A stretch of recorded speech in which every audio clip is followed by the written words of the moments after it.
স্পেনের এক ভালো ব্যক্তির ছেলেকে রোমের বাদশা বন্দী করেছিল। নেককার লোকটি নবী সাল্লাল্লাহু আলাইহি সাল্লামের কাছে আরজি পেশ করার জন্য মদিনা মুনাওয়ারার উদ্দেশ্যে যাত্রা দিলেন। রাস্তায় এক বন্ধুর সাথে দেখা হলো। বন্ধু জিজ্ঞেস করলো, কোথায় যাচ্ছ বন্ধু?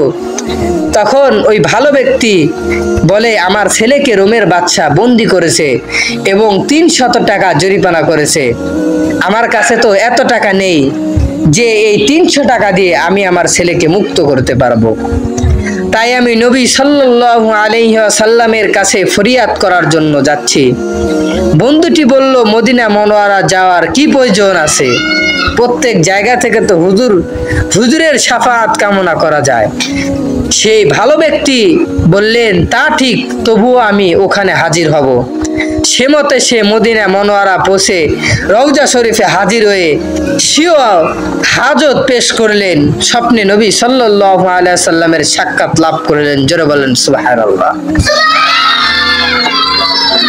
নবী সাল্লাল্লাহু আলাইহি সাল্লাম ওই ভালো ব্যক্তিকে বললেন, যাও নিজ শহরে ফিরে যাও। ফিরে এসে দেখি ছেলে ঘরে এসে গেছে। জোরে বলেন সুবহানাল্লাহ। ছেলের কাছে মুক্তি পাওয়ার ঘটনা জানতে চাইলে ছেলে বলল, অমুক রাতে আমাকে ও আমার সকল সাথী বন্দীদেরকে বাদশা স্বয়ং মুক্তি করে দিয়েছেন। ওই ভালো বান্দাটি, নেককার ব্যক্তিটি হিসাব করে দেখলেন যে এটা সেই রাত্রি ছিল যেই রাতে সে নবী সাল্লাল্লাহু আলাইহি সাল্লামের সাক্ষাৎ লাভ করেছিল এবং নবী সাল্লাল্লাহু আলাইহি সাল্লাম বলেছিলেন, যাও নিজ শহরে ফিরে যাও। ফিরে এসে দেখে তার ছেলে তার বাসায়। জোরে বলেন আল্লাহু আকবার।